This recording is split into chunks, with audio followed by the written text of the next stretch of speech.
ಆತ್ಮಪೂರ್ವಕ ನಮಸ್ಕಾರಗಳು. ಮೊದಲನೇದಾಗಿ ನಮ್ಮ ಗುರುಗಳಾದ ಸೋಮಶ್ರೀ ಪತ್ರಿಜಿಯವರಿಗೆ, ಸ್ವರ್ಣಮಲ್ಲಮ್ಮನವರಿಗೆ ಆತ್ಮಪೂರ್ವಕ ನಮಸ್ಕಾರಗಳು.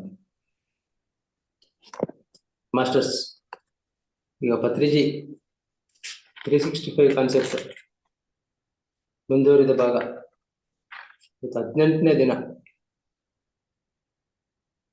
ಮತ್ತು ಈಗ ಇನ್ನೊಂದು ಮುಖ್ಯವಾದ ಒಂದು ಸರಣಿ ಸೀರೀಸ್, ಇವೆಲ್ಲ ಒಂದು ಸರಣಿಗಳ ರೂಪದಲ್ಲಿ ಬರ್ತಾ ಇದೆ. ಜ್ಞಾನ ನವರತ್ನಗಳ ಒಂದು ಸೆಟ್ ಅಥವಾ ಸರಣಿ ಅಂತ. ಈಗ ನೆಕ್ಸ್ಟ್ ಈಗ ಆಲೋಚನಾ ಶಕ್ತಿಗಳ ಬಗ್ಗೆ ನಾವು ನಿನ್ನೆಯಿಂದ ಒಂದು ಹೊಸ ಒಂದು ಕಾನ್ಸೆಪ್ಟ್ ಅನ್ನು ಪ್ರಾರಂಭ ಮಾಡಿದ್ದೀವಿ. ನಿನ್ನೆ ಪವಿತ್ರ ಮೇಡಮ್ ಅವರು ಅದ್ಭುತವಾಗಿ ಒಂದು ಆಲೋಚನಾ ಶಕ್ತಿ ಬಗ್ಗೆ ತುಂಬಾ ಚೆನ್ನಾಗಿ ವಿವರಿಸಿದ್ರು. ಈಗ ಮುಂದುವರಿದ ಭಾಗವಾಗಿ ಪತ್ರಿಜಿಯವರ ಒಂದು ಈ ಆಲೋಚನಾ ಶಕ್ತಿ ಬಗ್ಗೆ ಏನು ಹೇಳಿದ್ದಾರೆ ಅಂತ ತಿಳ್ಕೊಳ್ಳೋಣ. ಮಾಸ್ಟರ್ಸ್, ತುಂಬಾ ಅದ್ಭುತವಾಗಿದೆ. ಈ ಪತ್ರಿಜಿಯವರು ನಮಗೆ ಕೊಡ್ತಾರೆ ಈ ವಿಸ್ಡಮ್ ತುಂಬಾ ತುಂಬಾ ಇಂಪಾರ್ಟೆಂಟು. ಬಹಳ ನಮಗೆ ಡೀಪ್ ಆಗಿ ನಾವು ತಗೊಂಡ್ರೆ ನಮಗೆ ತುಂಬಾ ಪ್ರಯೋಜನ ಆಗುತ್ತೆ. ಆಲೋಚನಾ ಶಕ್ತಿ ಅನ್ನೋದೇ ಎಲ್ಲ ನಿಂತಿರೋದೇ ಆಲೋಚನೆಗಳ ಶಕ್ತಿ ಮೇಲೆ. ಇಡೀ ನಮ್ಮ ಜೀವನ ಆಗ್ಬೋದು, ಇಡೀ ಬ್ರಹ್ಮಾಂಡ. ಆದ್ರಿಂದ ಈ ಜ್ಞಾನವನ್ನ ಪತ್ರಿಜಿಯವರೇ ನಮ್ಗೆ ಈ PSSM ಮುಖಾಂತರ, ಈ ಒಂದು ಅನಿತಾ ಮೇಡಮ್ ಅವರ ಮಾಧ್ಯಮದ ಮುಖಾಂತರ, ಎಲ್ಲ ಒಂದು ಮಾಸ್ಟರ್ಸ್ಗಳ ಒಂದು ಮಾಧ್ಯಮ ಅಥವಾ ಒಂದು ಮೀಡಿಯಂ ಅಥವಾ ಒಂದು ಇನ್ಸ್ಟ್ರೂಮೆಂಟ್ ಅಥವಾ ಉಪಕರಣ ಮುಖಾಂತರ ಕೊಡ್ತಾ ಇದ್ದಾರೆ ಅಂತ ನನ್ನ ಭಾವನೆ. ಯಾಕೆಂದ್ರೆ ಒಂದೊಂದು ಒಂದು ಪದ, ಒಂದು ವಾಕ್ಯನೂ ಅಷ್ಟು ಅದ್ಭುತವಾಗಿ ವಿವರಣೆ ಕೊಟ್ಟಿದ್ದಾರೆ. ಅದರಿಂದ ಎಲ್ಲ ದಯವಿಟ್ಟು ಸ್ವಲ್ಪ ಈ ಮೈಯೆಲ್ಲ ಕಣ್ಣಾಗಿ ಅಥವಾ ಮೈಯೆಲ್ಲ ಕಿವಿಯಾಗಿ ಅಂತ ಹೇಳ್ತೀನಿ, ಅಷ್ಟು ಎಚ್ಚರದ ಸ್ಥಿತಿಯಲ್ಲಿದ್ದು ನಾವು ಇದನ್ನ ಕೇಳ್ಕೊಂಡ್ರೆ ನಮಗೆ ಪ್ರಯೋಜನ. ಇಲ್ಲಾಂದ್ರೆ ಸುಮ್ಮನೆ ಇಷ್ಟೆಲ್ಲ ನಾವು ಎದ್ದು ಧ್ಯಾನ ಮಾಡಿ ಕೂತ್ಕೊಂಡು ಸುಮ್ಮನೆ ನಾವು ಡೀಪ್ ಆಗಿ ಸೀರಿಯಸ್ ಆಗಿ ಕೇಳಿ ಅನುಭವ ಪಡ್ಕೊಂಡಿಲ್ಲ ಅಂದ್ರೆ ಪ್ರಯೋಜನ ಆಗಲ್ಲ ಮಾಸ್ಟರ್ಸ್. ನಾವು ಹೇಳೋರ್ಗಾಗ್ಲಿ ಅಥವಾ ಕೇಳೋರ್ಗಾಗ್ಲಿ, ಇದು ಎಂಟೈರ್ ಎಲ್ಲ ನಮ್ಮ ಗ್ರೂಪ್ಗೆ ಯಾರ್ಯಾರು ಈ ಝೂಮ್ ಅಲ್ಲಿ ಮತ್ತೆ ಯೂಟ್ಯೂಬ್ ಅಲ್ಲಿ ಜಾಯ್ನ್ ಆಗಿದ್ದಾರೆ, ದಯವಿಟ್ಟು ಇದೊಂದು ಅದ್ಭುತವಾದ ಒಂದು ಅವಕಾಶ. ಜ್ಞಾನದ ಸುದೆ ಪತ್ರಿಜಿಯವರು ನೇರವಾಗಿ ಕೊಡ್ತಾ ಇರೋದು ನಿಜವಾಗ್ಲೂ ನಾವು ಬಹಳ ಭಾಗ್ಯವಂತರು. ಅದರಿಂದ ದಯವಿಟ್ಟು ಸ್ವಲ್ಪ ಹೆಚ್ಚು ಒಂದು ಗಮನ ಇಟ್ಟು ಕೇಳ್ಕೊಳ್ಬೇಕು ಅಂತ ನನ್ನ ಒಂದು ಮನವಿ. ನೋಡಿ, ಎಷ್ಟು ಅದ್ಭುತವಾಗಿ ಆಲೋಚನಾ ಶಕ್ತಿ ಬಗ್ಗೆ ಪತ್ರಿಜಿಯವರು ಹೇಳಿದ್ದಾರೆ ಅಂದ್ರೆ, ಅವ್ರು ಹೇಳ್ತಾರೆ, ಈ ದಿನ ನಾವು ಈ ಆಧ್ಯಾತ್ಮಿಕ ವಿಜ್ಞಾನದಲ್ಲಿ ಅಂದ್ರೆ ಸ್ಪಿರಿಚುವಲ್ ಸೈನ್ಸ್, ಇದರಲ್ಲಿ ಅತ್ಯಂತ ಮುಖ್ಯವಾದ ವಿಷಯ ಅಂತಾನೆ ಹೇಳಿದ್ದಾರೆ ಪತ್ರಿಜಿಯವರು. ಈ ಒಂದು ಟಾಪಿಕ್ ಇವತ್ತು ನಾವೇನ್ ಡಿಸ್ಕಸ್ ಮಾಡ್ತೀವಿ ಅದನ್ನ ನಮ್ಮ ಗಮನವನ್ನು ಕೇಂದ್ರೀಕರಿಸುತ್ತಿದ್ದೇವೆ. ಅದು ಯಾವುದೆಂದರೆ ಮಾನವನ ನಿಜವಾದ ಆನಂದದ ವಿಜ್ಞಾನದ ಬಗ್ಗೆ. ನೋಡಿ, ಇದು ಎಲ್ಲಿಂದ ಎಲ್ಲಿಗೆ ಕನೆಕ್ಟ್ ಆಗಿದೆ, ಲಿಂಕ್ ಆಗಿದೆ, ದಯವಿಟ್ಟು ನೋಡಿ. ಪತ್ರಿಜಿಯವರು ಹೇಳಿರುವ ಅದ್ಭುತವಾದ ಒಂದು ವಿಷಯನ ಹೇಗೆ ಅವರು ಕನೆಕ್ಟ್ ಮಾಡಿದ್ದಾರೆ, ಹೇಗೆ ಎಲ್ಲಿಗೆ ರಿಲೇಟ್ ಮಾಡಿದ್ದಾರೆ, ಅದನ್ನ ನೋಡಿದ್ರೆ, ಅದನ್ನ ತಿಳ್ಕೊಂಡ್ರೆ ಸಾಕು. ನಾವು ಅದನ್ನ ಒಂದು ಕೇಳ್ತಾ ಇದ್ರೆ ಮಹಾ ಅದ್ಭುತ ಅಂತಾನೆ ಹೇಳ್ಬೋದು. ಆನಂದದ ವಿಜ್ಞಾನ ಅಂತ ಹೇಳ್ತಿದ್ದಾರೆ. ನೋಡಿ, ಎಲ್ಲಿ ಆಲೋಚನೆ, ಎಲ್ಲಿ ಆನಂದ ವಿಜ್ಞಾನ. ಸ್ಪಿರಿಚುವಲ್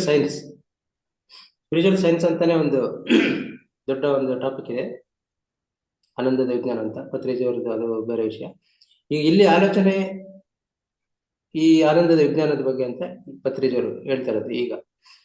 ಸೊ ನೆಕ್ಸ್ಟ್ ಏನ್ ಹೇಳ್ತಾರೆ ಅಂದ್ರೆ, ನೋಡಿ, ನಾವೆಲ್ಲರೂ ಆಲೋಚನಾ ಜೀವಿಗಳು. ನಾವೇನಿದೀವಿ ಪ್ರತಿಯೊಬ್ರು ಆಲೋಚನಾ ಜೀವಿಗಳು. ಬರೀ ಆಲೋಚನಾ ಜೀವಿಗಳ ಒಂದೇ ಅಲ್ಲ, ನೆಕ್ಸ್ಟ್ ಇನ್ನೊಂದು ಸ್ಟೇಜ್ ಹೇಳ್ತಾರೆ, ಜೀವಿಗಳಂತ ನಾವೆಲ್ಲ ಒಪ್ಕೊಳ್ಬೇಕು. ಯಾಕಂದ್ರೆ ಜೀವವೇ ನವರತ್ನಗಳಲ್ಲಿ ಬಂತು, ಜೀವವೇ ದೇವರಂತ. ಸೊ ನಾವು ಜೀವಿಗಳೀಗ, ನಾವು ಈ ದೇಹದಲ್ಲಿರುವ ಜೀವಿಗಳು. ಆತ್ಮವೇ ಪರಬ್ರಹ್ಮ ನವರತ್ನಗಳಲ್ಲಿ. ಎರಡನೇದು ಜೀವವೇ ದೇವರು, ಅಂದ್ರೆ ನಾವೆಲ್ಲ ಜೀವಿಗಳಂತ. ಅಲ್ಲಿ ಅಲ್ಲಿಂದ ಲಿಂಕ್ ಪತ್ರಿಜಿಯವರದ್ದು ನನ್ನ ಪ್ರಕಾರ ಎಲ್ಲಿಂದ ಎಲ್ಲಿ ಲಿಂಕ್ ಇದೆ ಅಂದ್ರೆ ಒಂದಕ್ಕೊಂದು ಕೊಂಡಿಗಳು. ಅದು ಲಿಂಕ್ ಮಾಡ್ಕೊಂಡು ಹೋಗ್ತಾ ಇದ್ರೆ ನಮ್ಗೆ ಅರ್ಥ ಆಗುತ್ತೆ. ಅದಕ್ಕೆ ನಾವು ಪ್ರತಿಯೊಂದು ಸಬ್ಜೆಕ್ಟ್ ನಾವು ಡೀಪ್ ಆಗಿ ತಿಳ್ಕೊಬೇಕು ಅನ್ನೋದು ಇದಕ್ಕೆ. ಒಂದು ತಿಳ್ಕೊಂಡ್ರೆ ಮುಂದೆ ನಾವು ತಿಳ್ಕೊಳಕ್ ಸಾಧ್ಯ. ಒಂದು ದೊಡ್ಡ ಕಾದಂಬರಿ 1000 ಪುಟದಲ್ಲಿ ಪ್ರತಿಯೊಂದು ಫಸ್ಟ್ ಪೇಜ್ ಇಂದನೂ ನಾವು ಅರ್ಥ ಮಾಡ್ಕೊಂಡ್ರೆ ನೆಕ್ಸ್ಟ್ ಪೇಜ್ ಈಸಿ ಆಗುತ್ತೆ, ಇಲ್ಲಾಂದ್ರೆ ಅರ್ಥ ಆಗಲ್ಲ. ಅದಕ್ಕೆ ಈಗ ನೋಡಿ, ನಾವು ಆಲೋಚನಾ ಜೀವಿಗಳು, ಚೈತನ್ಯ ಜೀವಿಗಳು ಮತ್ತು ಜ್ಞಾನ ಜೀವಿಗಳು, ಮೂರು ಇಲ್ಲಿದೆ ಜೀವಿಗಳು ಅನ್ನೋದ್ರಲ್ಲಿ. ಸೊ ಸೊ ನಾವೆಲ್ಲರೂ ಒಂದು ನಿಶ್ಚಿತವಾದ ಕಲೆ, ಪ್ರಜ್ಞೆ ಹಾಗೂ ಜ್ಞಾನವನ್ನು ಹೊಂದಿದ್ದೀವಿ. ಅಂದ್ರೆ ನಾವೆಲ್ಲರೂ ಯಾವುದೇ ಒಂದು, ಪ್ರತಿಯೊಬ್ಬರು ಕೂಡ ಒಂದು ಅವರವರಲ್ಲೇ ಒಂದು ಕಲೆ ಇದೆ, ಒಂದು ಪ್ರಜ್ಞೆ ಇದೆ, ಕಾನ್ಶಿಯಸ್ನೆಸ್ ಮತ್ತು ಒಂದು ಜ್ಞಾನ ಪ್ರತಿಯೊಬ್ಬರಿಗೂ ನಮಗಿದೆ ಅಂತ ಹೇಳ್ತಾರೆ. ಫಿಕ್ಸ್ ಆಗಿ ನಿಶ್ಚಿತವಾಗಿದೆ ಅಂತ. ಈಗ ಪ್ರಜ್ಞೆ ತನ್ನನ್ನು ತಾನೇ ಸೃಷ್ಟಿಗೊಳಿಸುತ್ತದೆ. ನಮ್ಮಲ್ಲಿರೋ ಪ್ರಜ್ಞೆ ಅದೇ ಒಂದು ಕ್ರಿಯೇಟ್ ಮಾಡ್ಕೊಳುತ್ತೆ, ತನ್ನನ್ನು ತಾನೇ ಸೃಷ್ಟಿಗೊಳಿಸಿಕೊಳ್ಳುತ್ತದೆ. ಅದು ಹೇಗೆ? ಒಂದು ಕಾರ್ಯ ಆಗಿ ಸೃಷ್ಟಿಯಾಗುತ್ತೆ, ಒಂದು ಆಲೋಚನೆಯಾಗಿ ಆ ಪ್ರಜ್ಞೆ ಸೃಷ್ಟಿಯಾಗುತ್ತೆ. ಯಾಕಂದ್ರೆ ಒಬ್ಬೊಬ್ರದ್ದು ಪ್ರಜ್ಞೆ ಅಥವಾ ಕಾನ್ಶಿಯಸ್ ಲೆವೆಲ್ ಒಂದೊಂದು ರೀತಿ ಇರುತ್ತೆ, ಒಂದೊಂದು ಹಂತದಲ್ಲಿ ಒಂದೊಂದು ಲೆವೆಲ್ ಇರುತ್ತೆ ನಮ್ಮಲ್ಲಿ ಪ್ರತಿಯೊಬ್ಬರಲ್ಲೂ. ಆ ಪ್ರಜ್ಞೆನೇ ಒಂದು ಕೆಲಸ ಹಾಗೆ ಆಲೋಚನೆಯಾಗಿ ಸೃಷ್ಟಿಯಾಗುತ್ತಂತೆ ನೋಡಿ. ಅದಕ್ಕೆ ನಮ್ಮ ಪ್ರಜ್ಞೆಯ ಮಟ್ಟ ಅಷ್ಟು ಉನ್ನತವಾಗಿರ್ಬೇಕು ಅಂತ ಹೇಳೋದು. ಎಷ್ಟೆಷ್ಟು ಉನ್ನತವಾಗಿರುತ್ತೆ ಅಷ್ಟು ಉನ್ನತವಾದ ಆಲೋಚನೆ, ಉನ್ನತವಾದ ಕಾರ್ಯಗಳು ನಡೀತಾ ಇದೆ ಅನ್ನೋದಕ್ಕೆ ಇದು ಹೇಳೋದವರು. ಸೊ ಈ ಇಡೀ ಪ್ರಕೃತಿ ಏನಿದೆ, ಅಥವಾ ಈ ಇಡೀ ಸೃಷ್ಟಿ, ಅಥವಾ ಇಡೀ ಈ ಒಂದು ನಮ್ಮ ಯೂನಿವರ್ಸ್ ಅಥವಾ ಈ ಬ್ರಹ್ಮಾಂಡ ಎಲ್ಲವೂ ಕೂಡ ಒಂದು ಚೈತನ್ಯ, ಒಂದು ಆಲೋಚನೆ ಜ್ಞಾನವನ್ನು ಹೊಂದಿರುವ ಅಸಂಖ್ಯಾತ ಜೀವಿಗಳನ್ನು ಹೊಂದಿದೆ. ಅಂದ್ರೆ ಈಗ ಇಡೀ ನಮ್ಮ ಬ್ರಹ್ಮಾಂಡ, ಈ ಪ್ರಪಂಚ ಏನಿದೆ, ಅಸಂಖ್ಯಾತ ಜನರ ಒಂದು ದೊಡ್ಡ ಸೃಷ್ಟಿ, ಚೈತನ್ಯ, ಆಲೋಚನೆ, ಜ್ಞಾನ ಹೊಂದಿರುವ ಜೀವಿಗಳನ್ನು ಹೊಂದಿದೆ. ಅಷ್ಟೆಲ್ಲ ಜನಗಳು ಇದ್ದಾರೆ ಅಂತ ಒಂದು. ಅದೇ ರೀತಿ ನಾವೀಗ ಆತ್ಮ ಅನ್ನೋದಾದ್ರೆ ಎನರ್ಜಿ, ಕಾನ್ಶಿಯಸ್, ವಿಸ್ಡಮ್ ಅಂತ ನಾವು ಹೇಳ್ತೀವಿ. ಆತ್ಮ ಅನ್ನೋದು ಅಂದರೆ ಶಕ್ತಿ, ಚೈತನ್ಯ ಮತ್ತು ಪ್ರಜ್ಞೆ, ಸೋಲ್ ಅನ್ನೋದು. ಅಂತಹ ಒಂದು ಸೋಲ್ ಆತ್ಮಗಳ ಒಂದು ಗುಂಪು ಅಥವಾ ಒಂದು ಸಮೂಹ ವ್ಯಕ್ತಿಗಳ ಅನ್ನು ಒಳಗೊಂಡಿದೆ ನಮ್ಮ ಈ ಬ್ರಹ್ಮಾಂಡ, ಈ ಸೃಷ್ಟಿ. ಆಮೇಲೆ ನೆಕ್ಸ್ಟ್ ಹೇಳ್ತಾರೆ, ಪ್ರತಿಯೊಂದು ಘಟನೆ ಅಥವಾ ಇನ್ಸಿಡೆಂಟ್ ಒಂದು ಕ್ರಿಯಾತ್ಮಕವಾಗಿರುತ್ತದೆ. ಅಂದ್ರೆ ಕನ್ಸ್ಟ್ರಕ್ಟಿವ್ ಆಗಿ, ಆಕ್ಷನ್ ಆಗಿ ಒಂದು ಘಟನೆ. ಹೇಗೆ ಅಂದ್ರೆ ಈ ಪ್ರತಿಯೊಂದು ಘಟನೆ ಒಂದು ಮಾನವನು ಹೊಂದಿರುವ ಒಂದು ಚೈತನ್ಯದ ಮಟ್ಟ, ಕಾನ್ಶಿಯಸ್ ಲೆವೆಲ್, ಸಾಮರ್ಥ್ಯದ ಮಟ್ಟ, ನಮ್ಮ ಕೆಪಾಸಿಟಿ ಲೆವೆಲ್, ಹಾಗೂ ಗುಣಮಟ್ಟ, ಕ್ವಾಲಿಟಿ, ಅದರ ಆಲೋಚನೆ ಶಕ್ತಿ ಮೇಲೆ ಅವಲಂಬಿಸಿರುತ್ತದೆ. ಅಂದ್ರೆ ನಮ್ಮ ಆಲೋಚನೆ ಶಕ್ತಿ ಎಷ್ಟರ ಮಟ್ಟಿಗೆ ನಮ್ಮ ಒಂದು ಜ್ಞಾನ ಇದೆ, ಸಾಮರ್ಥ್ಯ ಇದೆ, ಗುಣಮಟ್ಟ. ಸೊ ಇಲ್ಲಿ ನೋಡಿ, ಈ ಆಲೋಚನೆ ಅನ್ನೋದು ಇಲ್ಲಿ ನಮ್ಗೆ ಬಹಳ ಬಹಳ ಬಹಳ ಮುಖ್ಯ. ಅಷ್ಟರ ಮಟ್ಟಿಗೆ ನಮ್ಮ level of thought, highest level of ಜ್ಞಾನ, ಸಾಮರ್ಥ್ಯ, ಕ್ವಾಲಿಟಿ ಇದ್ರೆ ಅಷ್ಟರ ಮಟ್ಟಿಗೆ ಆ ಘಟನೆ ಕ್ರಿಯಾತ್ಮಕ ಆಗಿರುತ್ತೆ. ಅಂದ್ರೆ ಅಷ್ಟೊಂದು ಎಫೆಕ್ಟಿವ್ ಆಗಿರುತ್ತೆ, ಅಷ್ಟೊಂದು ಅದ್ಭುತವಾಗಿರುತ್ತೆ ಅನ್ನೋದಕ್ಕೆ ಇದನ್ನ ನಾವು ಹೇಳಿರೋದು. ಇದನ್ನ ನಮ್ಮ PhD ಮಾಸ್ಟರ್ಸ್ಗಳಲ್ಲೇ ನಾವು ಇದನ್ನೆಲ್ಲ ನೋಡ್ಬೋದು. ಈಗ ಮೈಸೂರು ಜ್ಞಾನದಾಸರನ್ನೇ ಎಕ್ಸಾಂಪಲ್ ಹೇಳ್ಬಿಡ್ಬೋದು. ಆ ಒಂದು ಲೆವೆಲ್ ಆಫ್ ಥಾಟ್ ಇದ್ದಿದ್ರಿಂದಾನೆ, ಅಷ್ಟು ಹೈಯೆಸ್ಟ್ ಲೆವೆಲ್ ಆಫ್ ಕೆಪಾಸಿಟಿ, ಸಾಮರ್ಥ್ಯ, ಕ್ವಾಲಿಟಿ, ಜ್ಞಾನ ಇದ್ದಿದ್ರಿಂದಾನೆ ಜ್ಞಾನದಾಸರ ಆ ತರ ಒಂದು ಉನ್ನತವಾದ ಇದು ಆಯ್ತು ಅನ್ನೋದಕ್ಕೆ ಇದೊಂದು ಉದಾಹರಣೆ ನಾನು ಹೇಳೋದಕ್ಕೆ ಇಷ್ಟಪಡ್ತೀನಿ. ನೆಕ್ಸ್ಟ್ ಇನ್ನು ಹೇಳ್ತಾರೆ, ಈಗ ಮಾನವ ರಾಜ್ಯ ಅಂದ್ರೆ ಅನಿಮಲ್ ಕಿಂಗ್ಡಮ್ ಬಗ್ಗೆ ಹೇಳ್ತಾರೆ ಪತ್ರಿಕೆಗಳು. ಈಗ ನಿಮ್ಗೆಲ್ಲ ಗೊತ್ತಿದೆ, ನಮ್ದು 4 ಕಿಂಗ್ಡಮ್ ಇದೆ. ನಮ್ದು ಸ್ಟಾರ್ಟ್ ಆಗಿದ್ದೇನೆ ಮಿನರಲ್ ಕಿಂಗ್ಡಮ್. ಮಿನರಲ್ ಕಿಂಗ್ಡಮ್ ಅಂದ್ರೆ ಎಲ್ಲ ಈ ಖನಿಜಗಳು ಸ್ಟಾರ್ಟಿಂಗ್ ಆಗ್ತದೆ. ನೆಕ್ಸ್ಟ್ ಪ್ಲಾಂಟ್ ಕಿಂಗ್ಡಮ್ ಬರುತ್ತೆ. ನೆಕ್ಸ್ಟ್ ಅನಿಮಲ್ ಕಿಂಗ್ಡಮ್ ಬರುತ್ತೆ. ನಂತರ ಹ್ಯೂಮನ್ ಕಿಂಗ್ಡಮ್, ನಮ್ಮ ಜೀವಿಗಳ ಒಂದು ಮಾನವ ರಾಜ್ಯ ಎವಲ್ಯೂಷನ್ ಹೇಗೆ ನಮ್ದು ಉನ್ನತ ಆಯ್ತು, ಈ ಒಂದು ನಮ್ಮ ಮಾನವ ರಾಜ್ಯ ಬಂದಿದೆ ಅಂದ್ರೆ ಮಿನರಲ್ ಕಿಂಗ್ಡಮ್ ಇಂದ ಬಂದಿದೆ. ಸೊ ಈಗ ಮಾನವ ರಾಜ್ಯದ ಬಗ್ಗೆ ಹೇಳ್ತಾರೆ ಪತ್ರಿಕೆಗಳು. ನಮ್ಮ ಮಾನವ ರಾಜ್ಯದ ಬಗ್ಗೆ ಮಾತಾಡ್ಬೇಕಾದ್ರೆ ಮನುಷ್ಯನ ಆಲೋಚನಾ ಶಕ್ತಿ ಹಾಗೂ ಅದರ ಪಾತ್ರ ಬಹಳ ಬಹಳ ಬಹಳ ಅಪಾರವಾದದ್ದು.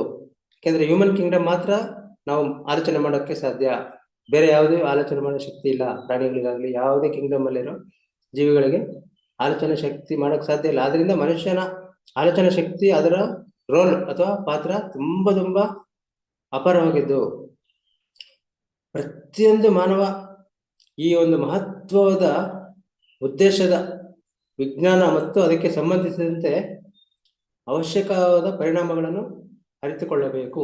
ನಾವೆಲ್ಲರೂ ಈ ಒಂದು ಉದ್ದೇಶ ಏನಿದೆ, ಆಲೋಚನೆ ಮಾಡುವ ಉದ್ದೇಶ ಮತ್ತು ಅದರ ಪರಿಣಾಮ, ಇದನ್ನ ನಾವು ಅರಿತುಕೊಳ್ಳಬೇಕು ಪ್ರತಿಯೊಬ್ಬರು. ಈಗ ನಮ್ಮ ಉದ್ದೇಶ ಅಥವಾ ಅಭಿಪ್ರಾಯ ಏನಿರುತ್ತೋ ಅದು ನಮ್ಮ ಹೊರವಲಯದ ಪರಿಸ್ಥಿತಿಗಳ ಮೇಲೆ ಪರಿಣಾಮವನ್ನು ಬೀರುತ್ತದೆ. ಈಗ ನಮಗೆ ಏನ್ ನಮ್ಮ ಉದ್ದೇಶ ಇದೆ ಅಥವಾ ನನಗೇನು ಅಭಿಪ್ರಾಯ ಇದೆ ಅದೇ ನಮ್ಮ ಹೊರಗಡೆ ಪರಿಸರದ ಮೇಲೆ ಡೈರೆಕ್ಟ್ ಆಗಿ ಪರಿಣಾಮ ಬೀರುತ್ತೆ. ಸೊ ಯದ್ಭಾವಂ ತದ್ಭವತಿ ಅಂತ ನಾವು ಕೇಳಿದೀವಿ. ನಾವು ಹೇಗೆ ನಾವು ಭಾವಿಸುತ್ತೇವೋ ಅದೇ ರೀತಿ ಆಗುತ್ತೆ ಅನ್ನೋದಕ್ಕೆ ಇದು ಬಹಳ ಬಹಳ ಸೂಕ್ಷ್ಮವಾಗಿ ಹೇಳಿರೋದು. ಸೊ ಅದಕ್ಕೆ ನಮ್ಮ ಉದ್ದೇಶ ಅಭಿಪ್ರಾಯ ಬಹಳ ಬಹಳ ಮುಖ್ಯ. ಅದು ನಮ್ಮ ಹೊರಗಡೆ ಪರಿಸ್ಥಿತಿ ಮೇಲೆ ನೇರವಾಗಿ ಪರಿಣಾಮ ಬೀರುತ್ತೆ. ಈಗ ಉದ್ದೇಶ ಏನಂದ್ರೆ ನಮ್ಮ ಮನಸ್ಸಿನಲ್ಲಿ ಏನು ಯೋಚನೆ ಮಾಡುತ್ತೇವೆಯೋ, ನಾವು ಮನಸ್ಸಿನಲ್ಲಿ ಏನನ್ನು ಅಳವಡಿಸಿಕೊಂಡಿರುತ್ತೇವೆಯೋ ಹಾಗೂ ಇದರ ಪರಿಣಾಮ ನಮ್ಮ ಹೊರವಲಯ ಪರಿಸ್ಥಿತಿಗಳ ಮೇಲೆ ಬೀರುತ್ತದೆ. ಅಂದ್ರೆ ನಮ್ಮ ಯೋಚನೆ ಮತ್ತು ನಾವೇನ್ ಮನಸ್ಸಲ್ಲಿ ಡಿಸೈಡ್ ಮಾಡ್ಕೊಂಡಿದೀವಿ, ಅಳವಡಿಸ್ಕೊಂಡಿದೀವಿ, ಅದರ ಪರಿಣಾಮ ಡೈರೆಕ್ಟ್ ಆಗಿ ನಮ್ಮ ಔಟರ್ ಪರಿಸ್ಥಿತಿ ಅಂದ್ರೆ ಹೊರಗಡೆ ಪರಿಸ್ಥಿತಿ ಅಂದ್ರೆ ನಾವು ಹೊರಗಡೆ ಕೆಲಸ ಮಾಡೋದಿರ್ಬೋದು, ನಮ್ಮ ಮನೆ ಇರ್ಬೋದು, ಅಥವಾ ಹೊರಗಡೆ ನಮ್ಗೇನು ಸಂಬಂಧಪಟ್ಟಿರುತ್ತೆ ಅದು. ಪ್ರತಿಯೊಬ್ಬರಿಗೂ ನಮ್ದು ಹೊರವಲಯ ಔಟರ್ ಒಂದು ಪ್ರಪಂಚ ಇದೆ ಪ್ರತಿಯೊಬ್ಬರಿಗೂ. ಮನೆ ಅಥವಾ ನಮ್ಗೆ ರಿಸ್ಟ್ರಿಕ್ಟ್ ಮಾಡೋದಾದ್ರೆ, ನಮ್ಗೆ ಸೀಮಿತಗೊಳಿಸೋದಾದ್ರೆ ನಮ್ಮ ಮನೆ ಕುಟುಂಬದ ಪರಿಸ್ಥಿತಿ, ನಾನು ಕೆಲಸ ಮಾಡೋ ಪರಿಸ್ಥಿತಿ, ಅಥವಾ ನಾನು ಯಾರೋ ಒಬ್ಬರ ಹತ್ರ ಹೋಗಿ ಮೀಟ್ ಮಾಡ್ಬೇಕಾದ್ರೆ ಏನೋ ಒಂದು ಪರಿಸ್ಥಿತಿ, ಹೊರವಲಯ ಔಟರ್. ಸೊ ನನ್ನ ಮನಸ್ಸಲ್ಲಿ ಏನ್ ಯೋಚನೆ ಇದೆ, ಏನ್ ಮಾಡಿದೀನಿ, ಏನ್ ಅಳವಡಿಸ್ಕೊಂಡಿದೀನಿ, ಏನ್ ಫಿಕ್ಸ್ ಮಾಡ್ಕೊಂಡ್ಬಿಟ್ಟಿದೀನಿ, ಅದೇ ಹೊರಗಡೆ. ಎಷ್ಟೋ ಜನ ಆಲ್ರೆಡಿ ಪ್ರಿಫಿಕ್ಸ್ ಮಾಡ್ಕೊಂಡ್ಬಿಟ್ಟಿರ್ತಾರೆ. ಇದೇ ತರನೇ ಹಿಂಗೆ ಒಬ್ಬರ ಬಗ್ಗೆನೋ ಒಂದು ಬಗ್ಗೆ ಒಂದು ಇದ್ರ ಬಗ್ಗೆ ಆಲ್ರೆಡಿ ಪ್ರೀ ಟ್ರೀಟ್ಮೆಂಟ್ ಅವರು ಇದೀಗ ಹೀಗೆ ಅಂತ ಮನಸ್ಸಲ್ಲಿ ಫಿಕ್ಸ್ ಮಾಡ್ಕೊಂಡ್ಬಿಟ್ಟು ಅದಕ್ಕೆ ಅದೇ ರೀತಿ ಹೊರಗಡೆ ಆಗ್ತಾ ಇರುತ್ತೆ. ಅದರಿಂದನೇ ನಾವು ಯಾವಾಗಲೂ ಕನ್ಸ್ಟ್ರಕ್ಟಿವ್ ಆಗಿ, ಪಾಸಿಟಿವ್ ಆಗಿ, ಮಿರಾಕ್ಯುಲಸ್ ಆಗಿ ಏನೇನು ಅಳವಡಿಸ್ಕೊಂತೀವೋ, ಏನ್ ಥಿಂಕ್ ಮಾಡ್ತೀವೋ, ಸೊ ಅದೇ ನಮಗೆ ಮ್ಯಾನಿಫೆಸ್ಟ್ ಆಗಿ ಹೊರಗಡೆ ಪರಿಸ್ಥಿತಿನೂ ನಿರ್ಮಾಣ ಆಗುತ್ತೆ ಅನ್ನೋದಕ್ಕೆ ಇದೊಂದು ಹೇಳೋದು. ಸೊ ಈಗ ಒಂದು ಆಲೋಚನಾ ಶಕ್ತಿಯ ನಿಯಮ, ರೂಲ್ಸ್ ಏನಂದ್ರೆ ಒಂದು ಸಿಂಪಲ್ ಆಗಿ ಹೇಗೆ ಹೇಳ್ಬಿಡ್ಬೋದು. ಹೇಗೆ ಅಂದ್ರೆ ನಾವು ಯಾವ ರೀತಿಯಲ್ಲಿ ಯೋಚನೆ ಮಾಡ್ತೇವೆಯೋ ಅದು ಆ ರೀತಿಯಲ್ಲಿ ಆಗುತ್ತದೆ ಅಷ್ಟೇ. ಸಿಂಪಲ್. ಹೇಗೆ ಯೋಚನೆ ಮಾಡ್ತೀವೋ ಹಾಗೆ ಆಗುತ್ತೆ ಅಷ್ಟೇನೆ. ನಮ್ಮ ಅಭಿಪ್ರಾಯ ಹೇಗಿರುತ್ತೆಯೋ ಅದು ಅದೇ ರೀತಿಯಲ್ಲಿ ಪ್ರಕಟ ಆಗುತ್ತೆ. ಆನಂತರ ಈ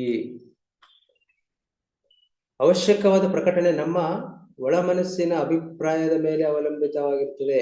ನಮ್ಮ ಒಳ ಮನಸ್ಸು, ಇನ್ನರ್ ಮೈಂಡ್, ಸಬ್ ಕಾನ್ಶಿಯಸ್ ಮೈಂಡ್ ಅಂತ ನಾವು ಕೇಳಿದೀವಿ.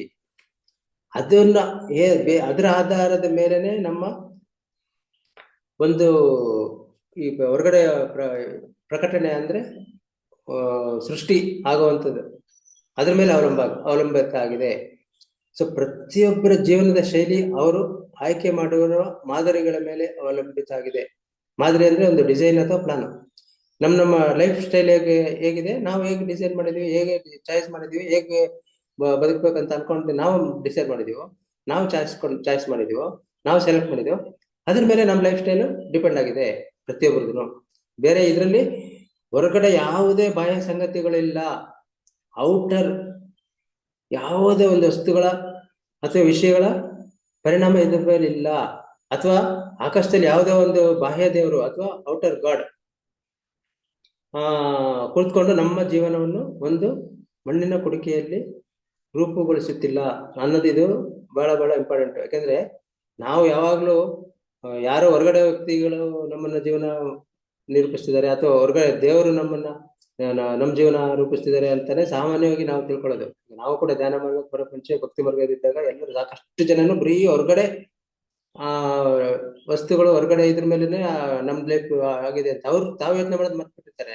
ನಾವೇ ಮಾಡ್ತಾ ಇರ್ತೀವಿ ಯೋಚನೆ, ನಾವೇ ಡಿಸೈಡ್ ಮಾಡಿರ್ತೀವಿ. ಅದನ್ನ ಮರ್ತ್ಬಿಟ್ಟು ಎಲ್ಲಾನು ಬೇರೆಯವ್ರ ಮೇಲೆ ಹಾಕ್ಬಿಡೋದು, ಹೊರಗಡೆ ಮೇಲೆ ಹಾಕ್ಬಿಡೋದು. ಸುಲಭ ಅದು, ಬಹಳ ಎಸ್ಕೇಪಿಸಮ್ ಅಥವಾ ತಪ್ಪಿಸ್ಕೊಳ್ಳೋದು ಅಥವಾ ಪಲಾಯನವಾದ ಅಂತ ನಾವ್ ಹೇಳ್ತಿರ್ತೀವಿ. ಹಾಗೇನೆ ನಾವು ಜವಾಬ್ದಾರಿ ತಗೊಳ್ಳೋದಿಲ್ಲ. ಸೊ ಆದ್ರಿಂದ ನಾವು ಔಟರ್ ಯಾವುದೂ ಇಲ್ಲ, ಎಲ್ಲ ನಮ್ಮ ಒಳಗಡೆ ಇನ್ನರ್, ನಮ್ಮ ಥಾಟ್ಸ್ ಮೇಲೆ, ನಮ್ಮ ಆಯ್ಕೆ ಮೇಲೆನೆ ನಮ್ಮ ಲೈಫ್ ನಿರ್ಧಾರ ಆಗಿದೆ. ಹಾಗೇನೆ ನಮ್ಮ ಈ ಜೀವನದ ಒಂದು ಅಸ್ತಿತ್ವ, ಎಕ್ಸಿಸ್ಟೆನ್ಸ್ ನಾವೇ ಸೃಷ್ಟಿ ಮಾಡ್ಕೊಳ್ಳೋದು. ಏನ್ ನಮ್ಮ ಜೀವನ ಇದೆ ನಾವೇ ಸೃಷ್ಟಿ ಮಾಡ್ಕೊಂಡಿರೋದು. ನಮ್ಮದೇ ಆದ ನಿರ್ದಿಷ್ಟ ಉದ್ದೇಶ ಅಥವಾ ನಮ್ಮದೇ ಆದ ನಿರ್ದಿಷ್ಟವಾದ ಯೋಚನೆ ಶಕ್ತಿಯ ಮಾದರಿಗಳಿಂದಲೇ ನಾವು ಸೃಷ್ಟಿಸಿಕೊಳ್ಳೋದು. ನಮ್ಮ ಸ್ಪೆಸಿಫಿಕ್ ಏಮ್ ಅಂಡ್ ಒಂದು ಮಾದರಿ, ಒಂದು ಮಾಡೆಲ್ ಅಥವಾ ಹೀಗೆ ಇರ್ಬೇಕು ಅನ್ನೋದು ಒಂದು ಇದನ್ನ ಒಂದು ಸೆಟ್ ನಾವು ಡಿಸೈಡ್ ಮಾಡ್ಕೊಂಡಿರ್ತೀವಿ. ಅದರ ಆಧಾರದ ಮೇಲೆ ನಮ್ಮ ಹೊರಗಡೆ ನಮ್ಮ ಲೈಫ್ ಡಿಸೈಡ್ ಆಗಿದೆ. ಈಗ ಒಂದು ಉದಾಹರಣೆ ಹೇಳ್ತಾರೆ. ಒಬ್ಬ ಸಂಗೀತ ನುಡಿಸ್ತಾ ಇದ್ದದನ್ನ ಕೇಳಿದಾಗ ನಮಗೂ ಆ ಸಂಗೀತ ಕಲಿಬೇಕು ಅನ್ನೋ ಒಂದು ಆಸೆ ಹುಟ್ಟುತ್ತೆ. ಸೊ ಆಲೋಚನೆ ಶಕ್ತಿ ಆ ಒಂದು ಆಸೆನ ಸೆರೆ ಹಿಡಿತಂತೆ, ಕ್ಯಾಪ್ಚರ್ ಮಾಡ್ಬಿಡುತ್ತೆ. ಆ ಒಂದು ಸಂಗೀತ ಕಲಿಬೇಕು ಅನ್ನೋ ಒಂದು ಆಸೆನ ಇಲ್ಲಿ ಮತ್ತೆ ಹೇಗೇನು ಆಲೋಚನೆ ಅನ್ನೋದು ಬರ್ತದೆ ನೋಡಿ, ಆಲೋಚನೆ ಶಕ್ತಿ ಆ ಆಸೆನ ಒಂದು ಕ್ಯಾಪ್ಚರ್ ಮಾಡುತ್ತೆ. ಆಗ ನಮ್ಮ ಮನಸ್ಸು ಸಂಗೀತ ಕಲೆಯ ಕಡೆಗೇನೆ ಹಂಬಲಿಸುತ್ತೆ, ಆ ಕಡೆನೆ ಓಡುತ್ತೆ. ಆಗ ನಾವು ಒಬ್ಬ ಸಂಗೀತ ಶಿಕ್ಷಕರನ್ನ ಹುಡುಕಲು ಪ್ರಾರಂಭಿಸ್ತೇವೆ, ನಾವು ಕಲಿತೇವೆ, ಅಭ್ಯಾಸ ಮಾಡ್ತೀವಿ, ಕೊನೆಯದಾಗಿ ನಾವು ಒಬ್ಬ ಸಂಗೀತಗಾರನಾಗುತ್ತೇವೆ ಅನ್ನೋದು ಒಂದು ಉದಾಹರಣೆ. ಇದು ಹೇಗೆಂದ್ರೆ, ಈಗ ನಾನು ಪತ್ರಿಜಿಯವರು ಫ್ಲೂಟ್ ನುಡಿಸೋದನ್ನ ಕೇಳ್ತಾ ಇದ್ದಾಗ ನನಗೆ ಫ್ಲೂಟು ಅದು ಈ ತರ ನುಡಿಸ್ಬೇಕನ್ನೋದೊಂದು ಆಸೆ ಆಗಿತ್ತು. ಅದಕ್ಕೆ ನಾನೇನ್ ಮಾಡ್ತಿದ್ದೆ, ಧಾರವಾಡದಲ್ಲಿ ಕೆಲಸ ಮಾಡ್ಬೇಕಾದ್ರೆ ನಮ್ಮ ಸ್ಟಾಫ್ ಒಬ್ರು ಅವ್ರು ಫ್ಲೂಟ್ ಚೆನ್ನಾಗಿ ಬಾರಿಸ್ತಿದ್ರು. ನಾನು ಅವ್ರಿಗೆ ಹೇಳ್ಬಿಟ್ಟು ಫ್ಲೂಟ್ ತರಿಸ್ಕೊಂಡಿದ್ದೆ, ಒಂದು ಫ್ಲೂಟ್ ತರಿಸ್ಕೊಂಡಿದ್ದೆ. ಆಮೇಲೆ ಯೂಟ್ಯೂಬ್ ಅಲ್ಲಿ ಒಂದು ಫ್ಲೂಟ್ ಕ್ಲಾಸ್ ಎಲ್ಲ ನೋಡಿ ಸ್ವಲ್ಪ ಮತ್ತೆ ಅವರು ಕೇಳ್ಕೊಂಡು ಸುಮ್ನೆ ಸ್ವಲ್ಪ ಪ್ರಾರಂಭ ಮಾಡಿದೆ. ಆ ಫ್ಲೂಟ್ ಹೇಗ್ ಮಾಡ್ಬೇಕಂತ ನನಗೂ ಒಬ್ಬ ಫ್ಲೂಟ್ ಕಲಿಬೇಕಂತ ಒಂದು ಆಸೆ ಆಗ್ಬಿಟ್ಟಿತ್ತು. ಇದೊಂದು ಎಕ್ಸಾಂಪಲ್. ಆದ್ರೆ ಅದು ಅರ್ಧಕ್ಕೆ ನಿಂತೋಗಿದೆ. ಈ ಫ್ಲೂಟ್ ಇದೆ, ಅದು ನೆಕ್ಸ್ಟ್ ಕಲಿಬೇಕಂತ ಅನ್ಕೊಂಡಿದ್ದೀನಿ. ಆಮೇಲೆ ನೆಕ್ಸ್ಟ್ ಇದೇ ತರ ಒಂದು ಗೇಮ್ಸ್ ಗೆ ಎಕ್ಸಾಂಪಲ್ ಇರ್ತಾರೆ. ಸಾಕರ್ ಅಂತ ಒಂದು ಗೇಮ್, ಅದು ಅಂದ್ರೆ ಅದೊಂದು ರೀತಿ ಫುಟ್ಬಾಲ್ ಗೇಮ್ ಅಂತ ಅನ್ಕೋತೀನಿ ನಾನು, ಸಾಕರ್ ಅಂದ್ರೆ. ಸೊ ಅದು ಯಾರಾದ್ರೂ ಅದನ್ನ ನೋಡ್ಬಿಟ್ರೆ ನಾನು ಅದನ್ನ ಆಡ್ಬೇಕು ಅನ್ನೋ ಆಸೆ, ಆ ಆಸೆ ಬರುತ್ತೆ. ಆಗ ಆಟ ಹೆಚ್ಚೆಚ್ಚು ನೋಡ್ತೀವಿ, ಯಾಕೆಂದ್ರೆ ಅದು ಕಲಿಬೇಕು ಅನ್ನೋದನ್ನ ಬಂದ್ಬಿಡುತ್ತೆ. ಆಸೆ ಇನ್ನೂ ಹೆಚ್ಚಾಗಿ ಇನ್ನೂ ಸ್ಟ್ರಾಂಗ್ ಆಗುತ್ತೆ. ಆಗ ನಾವು ನಮ್ಮ ಮನಸ್ಸಿನಲ್ಲಿ ನಾವು ಒಬ್ಬ ಗ್ರೇಟ್ ಸಾಕರ್ ಫುಟ್ಬಾಲ್ ಆಟಗಾರ ಆಗ್ಬೇಕು ಅನ್ನೋದನ್ನ ಡಿಸೈಡ್ ಮಾಡ್ತೀವಿ. ನಾವು ಅವಾಗ ಯಾವ್ದಾದ್ರು ಒಂದು ಕ್ಲಬ್ಗೆ ಸೇರ್ಕೊಳ್ತೀವಿ, ನಾವು ಪ್ರತಿನಿತ್ಯ ಅಲ್ಲಿಗೆ ಹೋಗ್ತೀವಿ, ನಾವು ಅಲ್ಲಿ ಒಂದು ಸಿಸ್ಟಮ್ಯಾಟಿಕ್ ಆಗಿ ಅಲ್ಲಿ ಅಭ್ಯಾಸ ಮಾಡಿ, ಅಲ್ಲಿ ಮೆಂಬರ್ ಆಗಿ ಚೆನ್ನಾಗಿ ಪ್ರಾಕ್ಟೀಸ್ ಮಾಡಿ, ಸ್ವಲ್ಪ ಸಮಯದ ನಂತರ ನಾವು ಆ ಸಾಕರ್ ಆಟದಲ್ಲಿ ನಿಪುಣರಾಗ್ತೀವಿ, ಅಂದ್ರೆ ಎಕ್ಸ್ಪರ್ಟ್ ಆಗ್ತೀವಿ. ಈಗ ಇದರಲ್ಲಿ ನಾನೊಂದು ಎಕ್ಸಾಂಪಲ್ ಹೇಳ್ತೀನಿ. ನಾನು ಬೆಳಗಾಮಲ್ಲಿ ನಾನು ಕೆಲಸ ಮಾಡುವಾಗ ಅಲ್ಲಿ ನಮ್ದು ಕ್ವಾರ್ಟರ್ಸ್ಗಳದ್ದು ಎಲ್ಲ ಒಟ್ಟಿಗೆ ಒಂದೇ ಕಡೆ ಇತ್ತು. ಅಲ್ಲಿ ಎಲ್ಲರೂ ಬ್ಯಾಡ್ಮಿಂಟನ್ ಆಡೋರು ಜಡ್ಜಸ್ಗಳು. ಯಾರೋ ಒಬ್ರು ಮೈನ್ ಜಡ್ಜ್ ಅವ್ರದ್ದು ದೊಡ್ಡ ಪ್ರೊಮೈಸಸ್ ಅಲ್ಲಿ ಶಟ್ಲದೊಂದು ಇದನ್ನ ಕೋರ್ಟ್ ಮಾಡ್ಬಿಟ್ಟು ಶಟ್ಲದೊಂದು ಗ್ರೌಂಡ್ ರೆಡಿ ಮಾಡಿ ಶಟ್ಲ್ ಆಡೋರು. ನನಗೂ ಕರೆಯೋರು, ನಾನು ಸುಮ್ಮನೆ ಹೋಗ್ತಾ ಇರಲಿಲ್ಲ. ಒಂದ್ ದಿವಸ ಸುಮ್ಮನೆ ಏನೋ ಒಂದು ಆಕಸ್ಮಿಕವಾಗಿ ಅಲ್ಲಿ ಹೋದೆ. ಅಲ್ಲಿ ಹೋಗ್ತಾ ನನಗೆ ನೋಡ್ತಾ ಶಟ್ಲ್ ಆಡ್ಬೇಕು ಅನ್ನೋದು ನನ್ಗೆ ಅವತ್ತು ಬಂತು, ಆಸೆ ಮನಸ್ಸಲ್ಲಿ ಬಂದ್ಬಿಟ್ಟು. ಅಂತೇಳಿ ನಾನು ನೆಕ್ಸ್ಟ್ ಸೇರ್ಕೊಂಡ್ಬಿಟ್ಟೆ ಅವ್ರ ಜೊತೆ. ನಾನು ಡೈಲಿ ಅವ್ರ ಜೊತೆ ಆಡೋಕೆ ಶುರು ಮಾಡಿದೆ. ಆಮೇಲೆ ಅದು ಯಾವುದೇ ಆಗ್ಲಿ ಗೇಮ್ಸ್ ಎಕ್ಸ್ಪರ್ಟ್ ಆದ್ರೆ ಮಾತ್ರ ಆಡಕ್ ಸಾಧ್ಯ. ಬಿಗಿನಿಂಗ್ ಅಲ್ಲಿ ಏನು ನಮ್ಗೆ ಗೊತ್ತಾಗಲ್ಲ, ಸಂಗೀತ ಆಗ್ಲಿ ಗೇಮ್ ಆಗ್ಲಿ ಪ್ರತಿಯೊಂದು ನಮ್ಗೇನು ಗೊತ್ತಿರಲ್ಲ. ಇನ್ನು ಅವಾಗ ಕಲಿತಾ ಇರ್ತೀವಿ. ಹೇಗಪ್ಪ ಅವ್ರು ಬೇರೆಯವರೆಲ್ಲ ಎಕ್ಸ್ಪರ್ಟ್ ಆಗಿದ್ರು ಆಲ್ರೆಡಿ.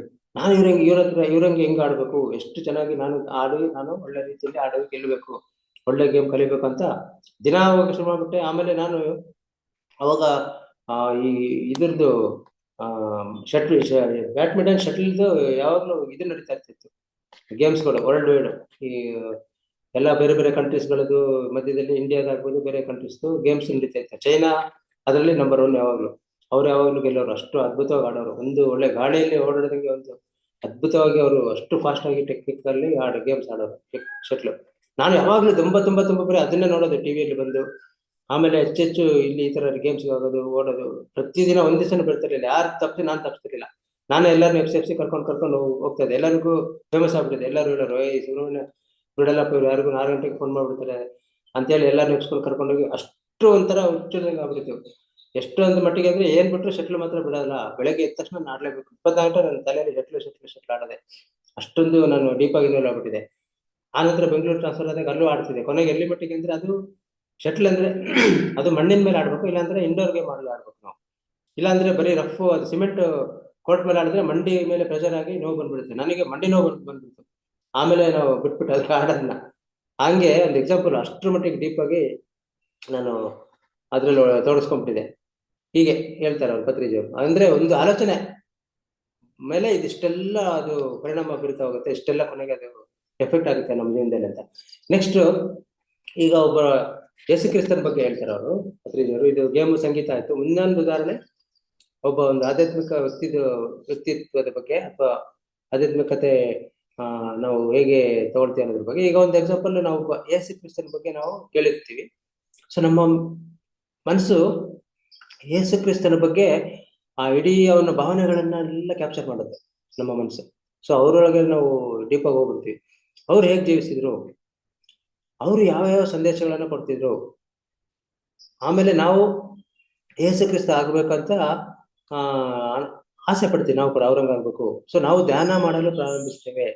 ಸೊ ನಾವು ಅಂತಹ ಧ್ಯಾನವನ್ನು ಮಾಡುವ ಒಂದು ಸಣ್ಣ ಗುಂಪಿನ ಧ್ಯಾನಿಗಳೊಡನೆ ಸೇರಲು ಪ್ರಾರಂಭಿಸ್ತೇವೆ. ನಾವು ಅಭ್ಯಾಸನ ಮುಂದುವರಿಸ್ತೇವೆ. ಕೊನೆಯದಾಗಿ ನಾವು ಇನ್ನೊಬ್ಬ ಯೇಸು ಕ್ರಿಸ್ತನಾಗಿ ಹೊರಬರುತ್ತೇವೆ. ಸೊ ಇದು ಪತ್ರಿಜಿಯವರು ಯೇಸು ಕ್ರಿಸ್ತನ ಎಕ್ಸಾಂಪಲ್ ಕೊಟ್ಟಿದ್ದಾರೆ. ಬಟ್ ನಾನು ಹೇಳ್ತೀನಿ, ನಾವು ಪತ್ರಿಜಿಯವರ ಎಕ್ಸಾಂಪಲ್ ನಾವು ಕೊಟ್ಕೋಬಹುದು. ಯಾಕಂದ್ರೆ ನಾವು ಈ ಧ್ಯಾನಕ್ಕೆ ಬಂದು ಇವತ್ತು ಈ ಒಂದು ಸ್ಥಾನಕ್ಕೆ ಏನಾದ್ರೂ ಸ್ವಲ್ಪ ನಾವು ಮುಂದುವರೆದಿದ್ದೀವಿ ಅಂದ್ರೆ, ನಾನೇ ಹೇಳ್ಕೊಳ್ಳೋದಾದ್ರೆ ನಾನೇ ಪತ್ರಿಜಿಯವ್ರದ್ದು ವಿಡಿಯೋಗಳನ್ನ ಕೇಳ್ತಾ ಕೇಳ್ತಾ ಅವ್ರದ್ದು ನಾವೇ ಡೀಪ್ ಆಗಿ ಅವ್ರ ಭಾವನೆಗಳಿಗೆ ಒಂದಾಗಿ ಅವರಲ್ಲೇ ನಾನು ಸೇರ್ಕೊಂಡು ಅವರು ಏನ್ ಹೇಳ್ತಿದ್ರು ಅದನ್ನ ನಾವು ಕ್ಯಾಪ್ಚರ್ ಮಾಡ್ಕೊಂಡು ಅವ್ರಂಗೆ ಅವ್ರು ಹೇಗೆ ಇದ್ದಾರೆ, ಅವ್ರು ಹೇಗೆ ಮಾಡ್ತಿದ್ರು ಎಲ್ಲ ಅದನ್ನ ನಾವು ಕೇಳೋದು, ವಿಡಿಯೋಗಳು ನೋಡೋದು ಮಾಡೋದು. ಆಮೇಲೆ ನಾವು ಈ ತರ ಜೂಮ್ ಅಲ್ಲಿ ಸೇರ್ಕೊಂಡ್ವಿ. ಆಮೇಲೆ ಎಲ್ಲ ಯಾರ್ಯಾರು ಎಲ್ಲೆಲ್ಲಿ ಜ್ಞಾನ ಯಜ್ಞಗಳಾಗುತ್ತೆ, ಎಲ್ಲೆಲ್ಲಿ ಸತ್ಸಂಗ ಆಗುತ್ತೆ ಹೋಗೋದು, ಅಲ್ಲಿ ಸೇರ್ಕೊಳ್ತೀವಿ. ಧ್ಯಾನ ನಾವು ಆಲ್ರೆಡಿ ಸ್ಟಾರ್ಟ್ ಮಾಡ್ತೀವಿ. ಆಮೇಲೆ ನಾವು ಮುಂದುವರಿಸ್ತೀವಿ. ಕೊನೆಯದಾಗಿ ನಾವು ಆ ಲೆವೆಲ್ಗೆ ರೀಚ್ ಆಗ್ಬೇಕು ಅನ್ನೋದಕ್ಕೆ ನಮ್ಮ ಮೈಂಡ್ ಡಿಸೈಡ್ ಮಾಡಿ, ಈಗ ಸಾಕಷ್ಟು ಜನ ಮಾಸ್ಟರ್ಗಳು ನೋಡಿದೀವಿ ನಾವು, ಎನ್ಲೈಟ್ಮೆಂಟ್ ಆಗಿದ್ದಾರೆ. ಪತ್ರಿಜಿಯವರು ಹೇಳಿದ್ದಾರೆ ಎಲ್ಲರೂ ಒಬ್ಬರು ಪತ್ರಿಜಿ ಆಗ್ಬೇಕು ಅಂತ. ಮತ್ತೆ ನಾವೇ ಅನ್ಕೊಂಡಿದೀವಿ ನಾವೆಲ್ಲರೂ ಕೂಡ ಒಬ್ಬೊಬ್ರು ಪತ್ರಿಜಿನೇ ಅಂತ. ಸಾಮಾನ್ಯವಾಗಿ ನಾವು ಮಾತಾಡ್ತಿರ್ತೀವಿ. ಅಂದ್ರೆ ಇದು ಯೇಸು ಕ್ರಿಸ್ತನ ಬಗ್ಗೆ ಹೇಳಿದರೆ ನಾವು ಇದನ್ನ PSSM ಗೆ ರಿಲೇಟ್ ಮಾಡ್ಬೋದು, ಪತ್ರಿಜಿ ಅವ್ರಿಗೆ ರಿಲೇಟ್ ಮಾಡ್ಬೋದು.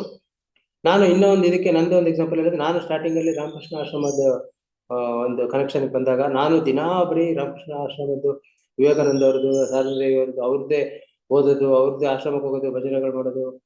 ಅಷ್ಟು ಡೀಪ್ ಅಂದ್ರೆ ಅಷ್ಟು ಡೀಪ್ ಅವ್ರದ್ದು ಭಜನೆಗಳು ಕೇಳೋದು, ಅವ್ರದ್ದು ಬುಕ್ಗಳು ತಂದಿಟ್ಟು ಎಷ್ಟೋ ಒಂದು 100 ಪುಸ್ತಕಗಳು ಅದು ಓದೋದು, ಅದನ್ನೇ ಅವ್ರ ಮನಸ್ಸಲ್ಲಿ ಅವ್ರ ಒಳಗಡೆ ಇನ್ನೊಂದು ಡೀಪ್ ಆಗಿ ಅದ್ರಲ್ಲಿ ಸೇರ್ಕೊಂಡ್ಬಿಟ್ಟಿದೆ.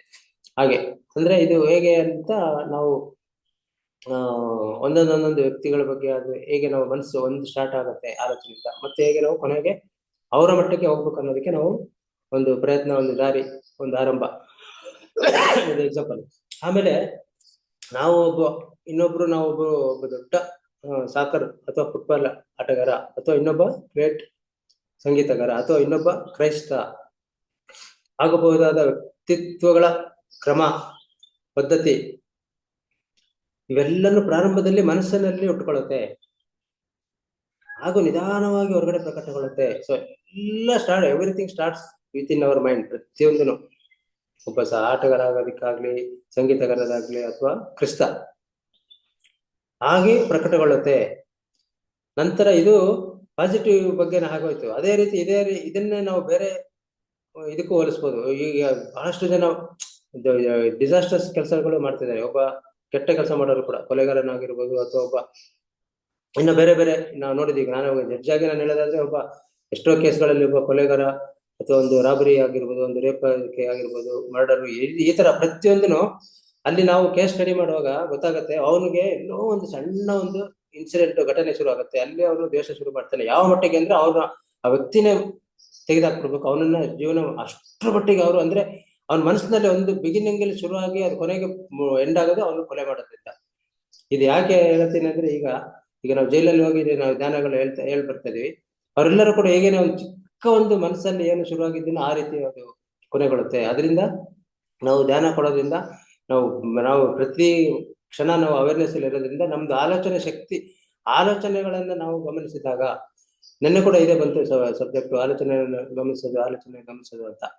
ಅಲ್ಲಿ ನಾವು ಅವೇರ್ನೆಸ್ ಅಲ್ಲಿ ಇರ್ತೀವಿ. ಆಲೋಚನೆ ಬರೋದು ಮುಖ್ಯ ಅಲ್ಲ, ಅದು ಬಂದ ನಂತರ ಹೇಗೆ ಅದು ಪ್ರಕಟ ಆಗಿ ಹೊರಗಡೆ ಅದು ಪರಿಣಾಮ ಬರುತ್ತೆ, ಹೇಗೆ ನಮ್ಮ ಜೀವನಕ್ಕೆ ನಮ್ಗೆ ಅದು ಕೊನೆಗೆ ಅದು ನಮ್ಮ ಜೀವನದಲ್ಲಿ ವಾಪಸ್ ಬರುತ್ತೆ.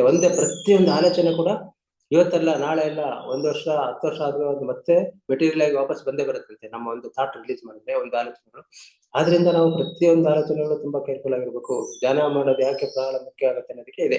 ಫಿಲ್ಟರ್ ಆಗುತ್ತೆ ಎಲ್ಲ ಯೋಚನೆಗಳು, ಇಲ್ಲಿ ಫಿಲ್ಟರ್ ಆಗ್ತವೆ, ಅಲ್ಲಿ ಅವುಗಳ ಅಸ್ತಿತ್ವ ಕಳ್ಕೊಳ್ಳುತ್ತೆ. ಆ ಆಲೋಚನೆಗಳನ್ನ ನಾವು ಕಟ್ ಮಾಡ್ತೀವಿ. ಸೊ ಅಲ್ಲಿ ನಮ್ಗೆ ಕೇವಲ ಒಂದು ಮಿರಾಕಲಸ್ ಥಾಟ್ಸ್, ಪಾಸಿಟಿವ್ ಥಾಟ್ಸ್, ಒಳ್ಳೆ ಆಲೋಚನೆ, ಒಂದು ಯೂನಿವರ್ಸಿಗೆ ಒಳ್ಳೇದಾಗುವ, ಮತ್ತೆ ಇಡೀ ಎಲ್ಲ ಒಂದು ಈ ರೀತಿಯ ಒಂದು ಧ್ಯಾನಿಗಳ ಒಂದು ಆಲೋಚನೆ, ಸಸ್ಯಾಹಾರ ಜಗತ್ತು, ಮತ್ತೆ ಇದು ಕೂಡ ಉಟ್ಕೊಂಡಿರೋದು ಹಾಗೆ ಒಳ್ಳೇದು ಕಡಿದು ಪ್ರತಿಯೊಂದು ಆಲೋಚನೆ ಮೇಲೆ ಆಗತ್ತೆ ಅನ್ನೋದಕ್ಕೆ ಇದರಿಂದ ನಾನು ಹೇಳಿದ್ದು. ನೆಕ್ಸ್ಟ್ ಸರ್ ಗೌತಮ ಬುದ್ಧನ ಬಗ್ಗೆ ಅವರು ಹೇಳ್ತಾ ಹೋಗ್ತಾರೆ. ಒಬ್ಬ ಗೌತಮ ಬುದ್ಧ ಹೇಗಾದ ಅನ್ನೋದ್ರ ಬಗ್ಗೆ ಒಂದು ಬಹಳ ಅದ್ಭುತವಾಗಿ ಹೇಳ್ತಾರೆ. ಈಗ ಒಂದು ಸಲ ಬುದ್ಧ ಅರಮನೆಯಿಂದ ಹೊರಗೆ ಬರ್ತಾನೆ. ಸೊ ಅಲ್ಲಿವರೆಗೆ ಅವರು ಎಲ್ಲರಿಗೂ ಗೊತ್ತಿದೆ ಗೌತಮ್ ಬುದ್ಧನ ಹಿಸ್ಟ್ರಿ.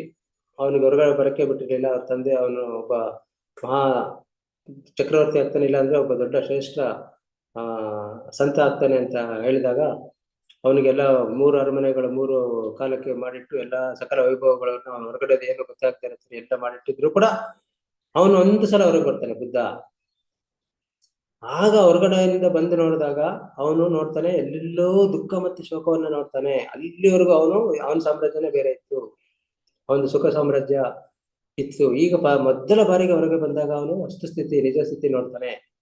ಅದೇ ನೋಡಿದ್ವಿ ನಾವು ಅವತ್ತು. ಅವನು ಮೆರವಣಿಗೆ ಹೋಗ್ಬೇಕು, ನಾನು ರಾಜ ಇನ್ನೇನು ರಾಜನಾಗಿ ಪಟ್ಟಾಭಿಷೇಕ ಮಾಡ್ಬೇಕು ಅಂತ ಕೇಳ್ಕೊಂಡಾಗ ಅವ್ರ ತಂದೆ ಹೋಗ್ತಾನೆ. ಆಗ ಹೌದು, ನಾನು ರಾಜನಾದ್ರೆ ಹೇಗೆ, ನಾನು ರಾಜ್ಯನೇ ನೋಡಿಲ್ಲ, ಹೊರಗಡೆ ಪ್ರಜೆಗಳನ್ನ ನೋಡಿಲ್ಲ, ನಾನು ರಾಜ್ಯ ಬರೀ ಇದ್ರಲ್ಲೇ ಇದ್ದೀನಿ, ನಾನು ಬರೀ ಅರಮನೆಯಲ್ಲಿ ನಾನು ಇಷ್ಟರಲ್ಲೇ ಇದ್ದೀನಿ, ರಾಜ್ಯ ನೋಡ್ಬೇಕು, ನಾನು ಪರ್ಯಟನೆ ಮಾಡ್ಬೇಕು ಅಂತ ಕೇಳ್ಕೊಂಡಾಗ ರಾಜ ಅದಕ್ಕೂ ಎಲ್ಲ ವ್ಯವಸ್ಥೆ ಮಾಡಿ ಯಾರು ಬರ್ಬಾರ್ದು ಎಲ್ಲ ಮಾಡಿದ್ರು ಕೂಡ ಅದು ವಿಧಿ ನಿಯಮ ಪ್ರಕಾರ ಒಬ್ಬ ರೋಗಿ ಬರ್ತಾನೆ, ಒಬ್ಬ ಮುದುಕ ಬರ್ತಾನೆ, ಒಂದು ಡೆಡ್ ಬಾಡಿ ಬರುತ್ತೆ. ಸೊ ಅದೆಲ್ಲ ನೋಡಿದಾಗ ಮೊದಲ ಬಾರಿ ಅವನೆಲ್ಲ ಕೇಳ್ತಾನೆ, ಅವನು ಇವನಿಗೆ ಅವನು ಸಾರಥಿಗೆ ಕೇಳಿದಾಗ ಅವನೆಲ್ಲ ಹೇಳ್ತಾನೆ. ಆಗ ಅವನಿಗೆ ಗೊತ್ತಾಗುತ್ತೆ. ಅಲ್ಲಿ ಆವಾಗ ಅವನಿಗೆ ಏನು ತಕ್ಷಣನೇ ಅವನ ಮನಸ್ಸಿನಲ್ಲಿ ಒಂದು ಯೋಚನೆ ಬರುತ್ತೆ, ಏನು ಈ ರೀತಿ ದುಃಖಗಳಿಗೆ, ಈ ರೀತಿ ಶೋಕಗಳಿಗೆ ಏನು ಕಾರಣ?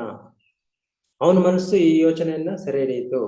ನೋಡಿ, ಇದು ಯೋಚನೆ ಎಷ್ಟು ಮುಖ್ಯ ಅನ್ನೋದು ಇಲ್ಲಿ ಒಂದು ಬಹಳ ಅದ್ಭುತ. ಒಬ್ಬ ದೊಡ್ಡ ಬುದ್ಧ ಆಗಲಿಕ್ಕೆ ಕೂಡ ಒಂದು ಯೋಚನೆ, ಒಂದು ಸಣ್ಣ ಸ್ಟಾರ್ಟಿಂಗ್ ಒಂದು ಯೋಚನೆನೇ ಕಾರಣ ಅನ್ನೋದು.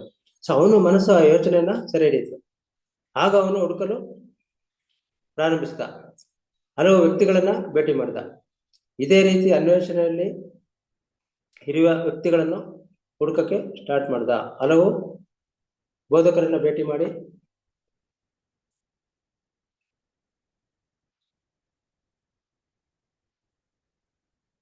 ಈ ತೊಂದರೆಗಳನ್ನ ಅವ್ರ ಜೊತೆ ಚರ್ಚಿಸ್ತಾನೆ. ಅವನು ಈ ಶೋಧನೆ ಇದ್ರ ಬಗ್ಗೆ ಎಷ್ಟು ಕಲಿತಿರ್ಬೇಕೋ ಅಷ್ಟೆಲ್ಲ ಕಲ್ತ್ಕೊಂಡ. ಆಮೇಲೆ ಅವನು ನಿರಂತರವಾಗಿ ಅಭ್ಯಾಸ ಮಾಡಿದ. ಅನಂತರ ಅವನಿಗೆ ಜ್ಞಾನೋದಯವಾಯ್ತು. ಅವನು ಇಡೀ ಘಟನೆ ನಿರ್ಮಾಣದ ವಿಜ್ಞಾನವನ್ನು ಅರಿತ. ಅವನ ಯೋಚನಾ ಶಕ್ತಿಯ ಸ್ವರೂಪ, ಆಶಾ ಶಕ್ತಿಯ ಸ್ವರೂಪ, ಉದ್ದೇಶ ಶಕ್ತಿಯ ಸ್ವರೂಪ, ಕಾರಣ, ಪರಿಣಾಮದ ನಿಯಮದ ಸ್ವರೂಪ ಇವೆಲ್ಲವನ್ನು ಅರಿತುಕೊಂಡನು. ಇವತ್ತು ನೋಡಿ, ಇವತ್ತು ನಾವು ಆನಾಪಾನಸತಿ ಧ್ಯಾನ ಮಾಡ್ತಾ ಇದೀವಿ. PSSM ಇಡೀ ಈ ಒಂದು ಧ್ಯಾನ ಸಿಕ್ಕಿರೋದ್ರಿಂದ ಎಷ್ಟು ಲಕ್ಷಾಂತರ ಜನ ಎನ್ಲೈಟನ್ ಆಗಿದೆ. ಆಗ ಕಾಲದಲ್ಲಿ ಆಗಿದ್ರು, ಅದು ಕಾಲಕ್ರಮಣ ಮರೆಯಾಗಿತ್ತು, ಈಗ ಮತ್ತೆ ಬಂದಿದೆ. ಸೊ ಇದಕ್ಕೆ ಕಾರಣ ಗೌತಮ ಬುದ್ಧನ ಒಂದು ಆಲೋಚನೆ. ನೋಡಿ, ಇದೊಂದು ಘಟನೆ ನಿರ್ಮಾಣದ ವಿಜ್ಞಾನ ಅಂತ ಒಂದು ವರ್ಡ್ಸ್ ಉಪಯೋಗಿಸಿರೋದು ಪತ್ರಿಜಿಯವರು. ಈ ಒಂದು ಧ್ಯಾನದ ಹಿನ್ನೆಲೆ ಎಷ್ಟು ಅದ್ಭುತ ಇದೆ ಅಂದ್ರೆ, ನಾವು ಬರೀ ಸುಮ್ಮನೆ ಸಿಂಪಲ್ ಆಗಿ ಸಿಕ್ಕಿದೆ, ನಾವು ಆ ಉಸಿರಾಟದ ಮೇಲೆ ಗಮನ ಅಷ್ಟೇ. ಆದ್ರೆ ಇಡೀ ಘಟನೆ ನಿರ್ಮಾಣದ ವಿಜ್ಞಾನ, ಸೈನ್ಸ್, ಈ ಒಂದು ಧ್ಯಾನ ಅನ್ನೋದು ಒಂದು ದೊಡ್ಡ ಮಹಾ ಘಟನೆ ನಿರ್ಮಾಣದ ಸೈನ್ಸ್ ಇದು. ಇದನ್ನ ಅವನು ಅರಿತರು. ಯೋಚನಾ ಶಕ್ತಿಯ ಸ್ವರೂಪವನ್ನು ತಿಳ್ಕೊಂಡ್ರು. ಆಶಾ ಶಕ್ತಿಯ ಸ್ವರೂಪ, ಉದ್ದೇಶ ಶಕ್ತಿಯ ಸ್ವರೂಪ, ಕಾರಣ,